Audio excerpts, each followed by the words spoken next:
the question about is high sensitivity the same as autism? I think that's the most common.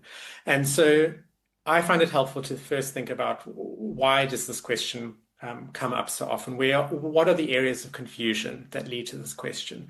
And first and foremost, it is possible to be a highly sensitive person, a person who has sensory processing sensitivity, and be diagnosed with autism. So both can be true.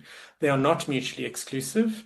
They can co-occur in the same individual. So that's one of the reasons for confusion. The second is that we know that as environments become more stressful, highly sensitive people show traits that are more autistic-like. Right, so when we're stressed, we tend to withdraw to try and reduce sensory overwhelm. Our mental faculties shut down a little bit. We become rattled, we become annoyed.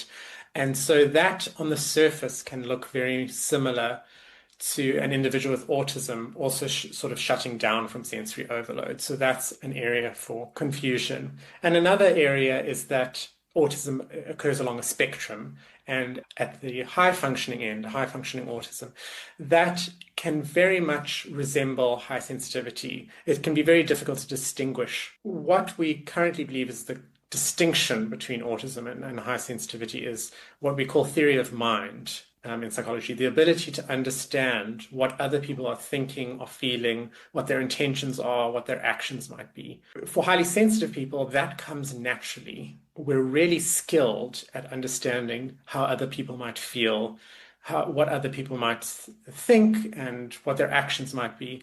Without much training, we just know. I mean, often when I speak to highly sensitive people, they speak about being the counselor amongst their friends. So, right, everyone comes to speak to them about their problems because we find it really easy to relate and to be able to understand how other people must be feeling.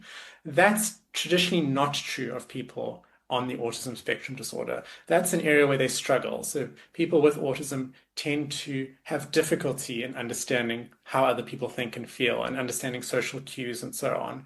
For a long time, and probably still to today, there's a misconception that the distinction is in empathy. Obviously, highly sensitive people are extremely empathetic, and there has been this narrative that people with autism are less empathetic, but research has shown that that's not the case. People with autism are completely capable of empathy. So that used to be an area where we thought there might be a distinction, but now the focus really is on what we believe to be the main distinction, and that's theory of mind.